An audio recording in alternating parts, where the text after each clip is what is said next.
Mamata Bandyopadhyay 60টা seat cross করতে পারবে। 26-এর নির্বাচন তৃণমূলের বিসর্জন।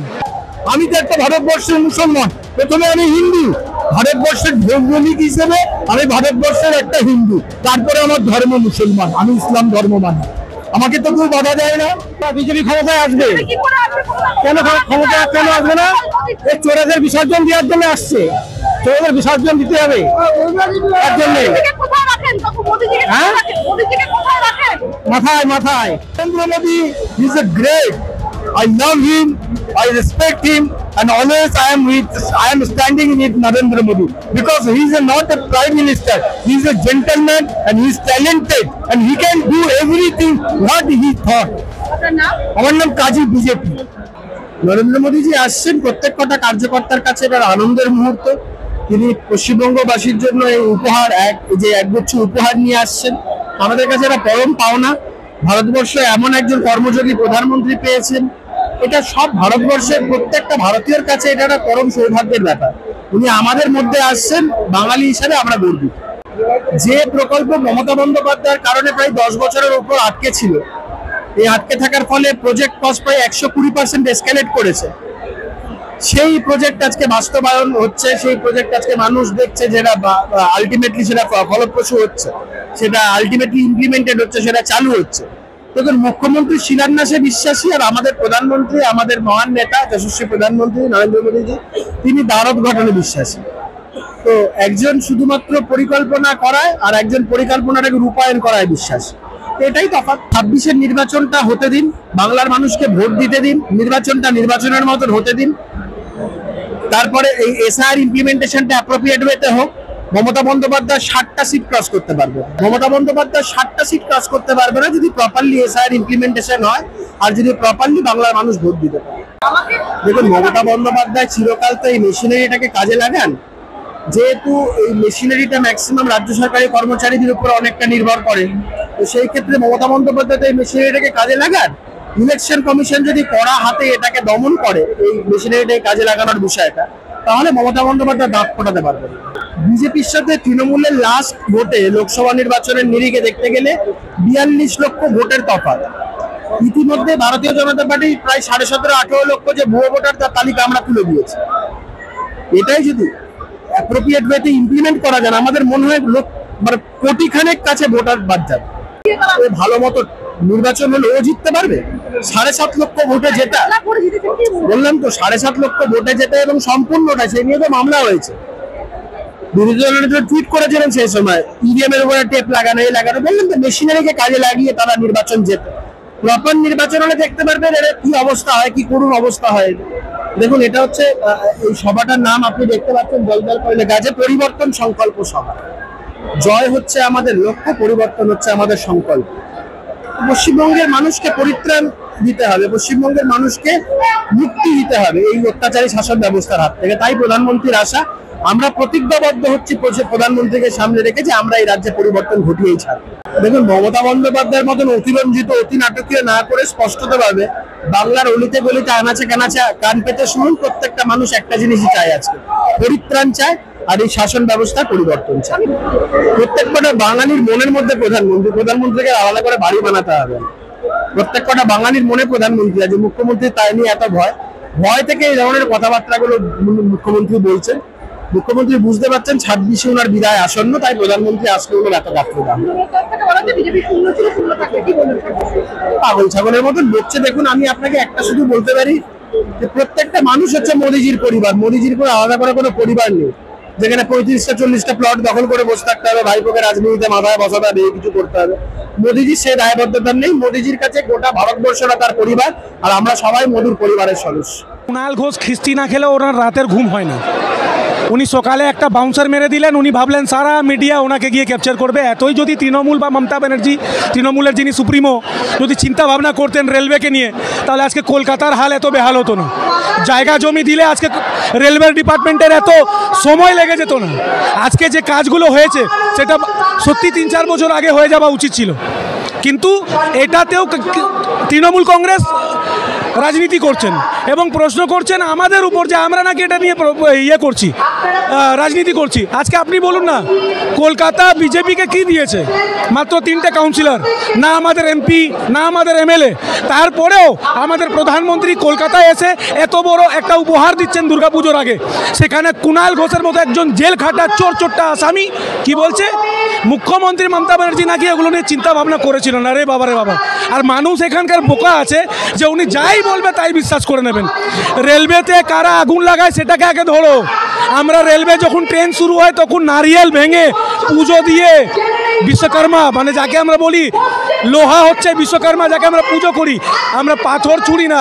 তৃণমূল কংগ্রেসের উস্কানিমূলক ভাষায় কিছু জেহাদি মানসিকতার লোকেরা ট্রেনে পাথর ছোড়ে, ট্রেনে আগুন লাগায়। আমাদের দেশের প্রধানমন্ত্রী এই রেলওয়ে ডিপার্টমেন্টকে নিয়ে রাজনীতি করেন না।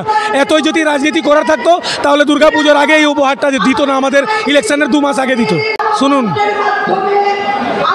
উনি আজকে উদ্বোধনী কার্যক্রমে আসলে জয় শ্রীরামের স্লোগান শুনতেন, জয় মা দুর্গার স্লোগান শুনতেন, জয় শ্রীরামের তো শুনতেনই। আবার উনি মঞ্চে দাঁড়িয়ে বলতেন যে আমাকে গালাগাল দেওয়া হচ্ছে, বিজেপির কর্মীরা আমাকে গালাগাল দিচ্ছে। কিন্তু জয় শ্রীরাম তো শুধু বিজেপির কর্মীরা বলে না, সাধারণ মানুষও বলে। আমরা যখন বুক ফাটিয়ে যখন রাস্তায় হাঁটি তখন আমাদেরকে দাদা জয় শ্রীরাম বলে ডাকে, আমাদেরকে চোর চিটিংবাজ বলে ইঙ্গিত করে না। তৃণমূলের নেতারা যখন রাস্তায় হাঁটে তাদেরকে চোর চোর চোর চোর বলে। ঠিক আছে, তো মুখ্যমন্ত্রী যে আজকে আসেনি এটাতেও ওনার রাজনীতি আছে। উনি আজকে এখানে আসলে মানে আমি অসংখ্য ধন্যবাদ জানাই মুখ্যমন্ত্রী মমতা ব্যানার্জিকে। উনি আসলে আমাদের শ্রীরামের, আমাদের মা কালীর এবং আমাদের প্রধানমন্ত্রী তারও সম্মানিত হতো। তো ভালো হয়েছে উনি আসেননি, বাকিটা সাধারণ মানুষের উপরে আছে। মানুষ এখানে ডাক দিচ্ছে 26-এর নির্বাচন, তৃণমূলের বিসর্জন। একদম আমি অসংখ্য ধন্যবাদ জানাই আমাদের দেশের প্রধানমন্ত্রী নরেন্দ্র মোদীজিকে, আমাদের রেল মিনিস্টার শ্রী অশ্বিনী বৈষ্ণবজিকে, যিনি এত বড় একটা উপহার দিয়েছেন। এবার হাওড়া থেকে দমদম আসতে এত চিন্তা করতে হবে না। একজন জেনারেল পাবলিক যে 10,000 টাকা মাইনে কাজ করে তারা পারলে আধা ঘন্টায় হাওড়া থেকে সেক্টর 5-এ আসতে পারে। দেখুন 26-এর ভোটে প্রভাব ফেলবে না ফেলবে সেটা পুরোপুরি মানুষের উপর আছে, পুরোপুরি জেনারেল পাবলিকের উপর আছে। আমি আপনাকে বললাম না, আমাদের কলকাতা না এমপি দিয়েছে, না এমএলএ দিয়েছে, না বেশি কাউন্সিলর দিয়েছে, তবু প্রধানমন্ত্রী নরেন্দ্র মোদীজি এত কিছু আমাদের সাধারণ মানুষের জন্য করছে। এবার আপনার চ্যানেলের মাধ্যমে আপনার যারা দর্শক আছে তাদের কাছে একটা রিকোয়েস্ট করব, 26-এ এই তৃণমূল সরকারকে একদম আমাদের পশ্চিমবঙ্গের ভূমি থেকে তুলে ফেলে দিন। যিনি শুধু একটা ধর্মের রাজনীতি করছেন, একটা ধর্মকে নিয়ে শুধু মুখ্যমন্ত্রীর আসনে বসে আছেন, তাকে নিয়ে আর এই পশ্চিমবঙ্গে চলা যাবে না। ওনাকে এখান থেকে তুলে বাংলাদেশে বা যেখান থেকে রোহিঙ্গিয়া মুসলমানরা এসছে ওইখানে গিয়ে ওনাকে তুলে ফেলতে হবে। 26-এর নির্বাচন, তৃণমূলের বিসর্জন। আমি এখানে এসেছি নরেন্দ্র মোদীকে দেখার জন্য এবং আগামী 2026-এ নরেন্দ্র মোদী সরকারকে আমি পশ্চিমবঙ্গে দেখতে চাই। কারণ নরেন্দ্র মোদী ভারতবর্ষের হিন্দু, মুসলমান, খ্রিস্টান সবার জন্য যে স্লোগান দিয়েছেন সত্তা সাথ, সত্তা বিকাশ, সত্তা বিশ্বাস, সেই মতবাদকে নিয়ে, সেই স্লোগানকে আমি বিশ্বাস করে আমি নরেন্দ্র মোদীকে শ্রদ্ধা করি। ভারতবর্ষের যে সমস্ত মুসলমান আছে তাদের যদি কোনো দিন যদি কেউ ফিরিয়ে দিতে পারে সেটা হচ্ছে বিজেপি সরকার, অন্য কোনো সরকার পারবে না। কংগ্রেস শুধু এই দেখিয়েছে যে বিজেপি হিন্দু মুসলমানের দাঙ্গা করে সাম্প্রদায়িক দল, সেই কথাটা আমরা পশ্চিমবঙ্গেও শুনতে পাই। কিন্তু আমি বর্তমানে যেটা দেখতে পাচ্ছি যে নরেন্দ্র মোদী সন্ত্রাসবাদী দল না, বিজেপি সন্ত্রাসবাদী দল না। সন্ত্রাসবাদী দল ওরা যারা মুসলমানদের সুশ্রী দিয়ে ভোট নেয়। আমাদের মুখ্যমন্ত্রী পশ্চিমবঙ্গের মুখ্যমন্ত্রী উনি উপোস রাখেন না, রোজা রাখেন না, রোজা খুলতে চলে যায়। কিন্তু নরেন্দ্র মোদী তো ধর্ম নিয়ে রাজনীতি করে না, বললে উনিও টুপি লাগিয়ে কোনো ইফতার পার্টিতে চলে যেতে পারতেন, কিন্তু উনি যেটা সেটা করেন না। আমি তো একটা ভারতবর্ষের মুসলমান, প্রথমে আমি হিন্দু, ভারতবর্ষের ভৌগোলিক হিসেবে আমি ভারতবর্ষের একটা হিন্দু, তারপরে আমার ধর্ম মুসলমান, আমি ইসলাম ধর্ম মানি, আমাকে তো কেউ বাধা দেয় না। নরেন্দ্র মোদী তো ধর্ম নিয়ে রাজনীতি করেন না। নাম তাদের বাদ দেওয়া হবে যারা ভারতবর্ষে অনুপ্রবেশকারী, যারা ভারতে অনুপ্রবেশ করেছে, বাংলাদেশ, পাকিস্তান, রোহিঙ্গা যারা মুসলমান আছে তারা এখানে প্রবেশ করেছে, তাদের তাড়িয়ে দেওয়া হবে। ভারতের যে সমস্ত নাগরিক মুসলমান, তার দাদু পরদাদু যারা এখানকার নাগরিকতা পেয়েছেন, তাদের কোনোদিন বিজেপি তাড়িয়ে দেবে না।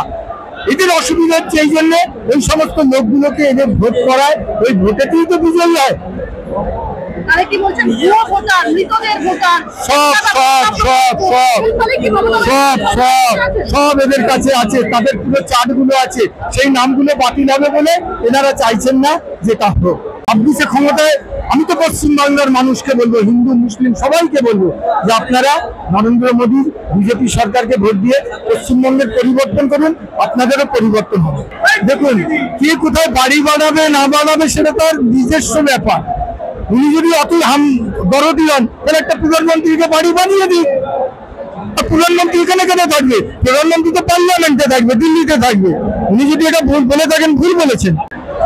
আমি নাকি শুনলাম একজন বললেন যে দিদি বলেছেন যে এটা অন্য যখন রেলমন্ত্রী ছিলেন তখন তার প্রকল্প। তাই যদি হয় তাহলে উনি মুখ্যমন্ত্রী হওয়ার পরে এই প্রকল্পটাকে উনি কার্যকারী করতে পারলেন না কেন? আমার প্রশ্ন। হ্যাঁ, অবশ্যই দিদি যদি বাংলার মানুষের ভালো চাইতেন তাহলে অবশ্যই সেন্ট্রালকে অনুরোধ করতেন যেটা আপনি রেলটা বিস্তার করুন, মেট্রো রেলটা। কেন করেননি?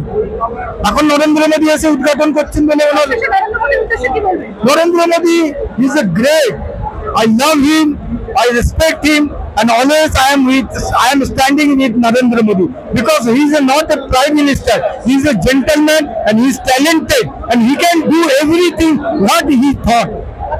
আমার নাম কাজী বিজেপি। দেখুন, এই এত বৃষ্টির মধ্যে এই দেখতে পাচ্ছেন এত মানুষের যে সংগ্রাম, না ডিম ভাত দিয়ে আনতে হয়েছে, না বলপূর্বক ভাবে জোর করে শাসক দলের রক্তচক্ষু চোখ দেখিয়ে আনতে হয়েছে। ভালোবাসার জনজোয়ার, এটা নরেন্দ্র মোদীর জনজোয়ার। তাই আমাদের প্রত্যেক প্রাণ কেন্দ্র যশস্বী প্রধানমন্ত্রী শ্রী নরেন্দ্র মোদীজি। বিজেপি ক্ষমতায় আসবে কেন? ক্ষমতা কেন আসবে না? এই চোরেদের বিসর্জন দেওয়ার জন্য আসছে। চোরেদের বিসর্জন দিতে হবে তার জন্য।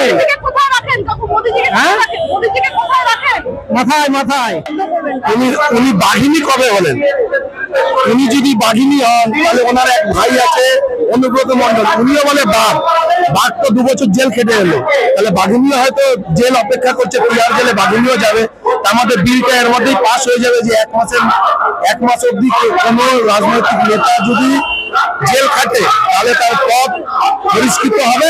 মুখ্যমন্ত্রী সেই ভয়তেই নিজেকে এখন বাঘিনী বলছে এবং মানুষকে বোঝাচ্ছে যে আমি জেলের পথে যাচ্ছি। ইসবার মোদী সরকার, এটা 2026-এ গ্যারান্টি পশ্চিমবঙ্গে বিজেপির গেরুয়া ঝান্ডা। এখন আমাদের একজনের হাতে রথের চাকা রয়েছে পশ্চিমবঙ্গে, সেটা হচ্ছে শুভেন্দু অধিকারী, এবং আরেকজন তার পারস্পরিক, সেটা হচ্ছে শ্রমিক ভট্টাচার্য, যিনি দীর্ঘদিনের বিজেপি কর্মী, আজকে এই জায়গায় এসছে, রাজ্য সভাপতি হয়েছে আমাদের অভিভাবক, এবং তার সাথে যে বিধানসভা এবং সারা রাজ্যে যে লড়াই দিচ্ছে সে হচ্ছে শুভেন্দু অধিকারী। ওনার মতন নোংরা মহিলা এই সারা পশ্চিমবাংলাতে নেই। আর উনি যে কাণ্ড কারখানাগুলো করে যাচ্ছে, মহিলা হয়ে মহিলাদের নিরাপত্তা দিতে পারছে না, তো ওনার মতন নোংরা মহিলা আমি আর কোথাও দেখি। স্বয়ং ভগবান যখন নরেন্দ্র মোদীর মতো বিরাজ করেছে, তাহলে মনে হয় 26-এ আসতে পারে, স্বয়ং ভগবান বিচার করবে।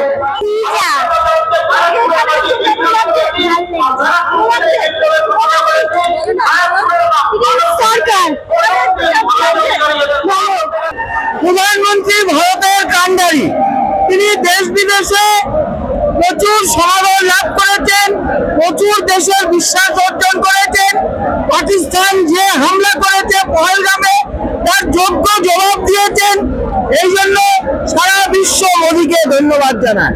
আমরা পশ্চিমবঙ্গবাসী মোদীকে ধন্যবাদ জানাই। মোদীজি যে উপহার আমাদের দিচ্ছেন তা পশ্চিমবঙ্গের প্রকৃত উন্নয়ন। আর মমতা ব্যানার্জির সর্বক্ষেত্রে চুরি, সর্বক্ষেত্রে এমন কোন জায়গা নেই যে মমতা ব্যানার্জির সরকার চুরি করেন।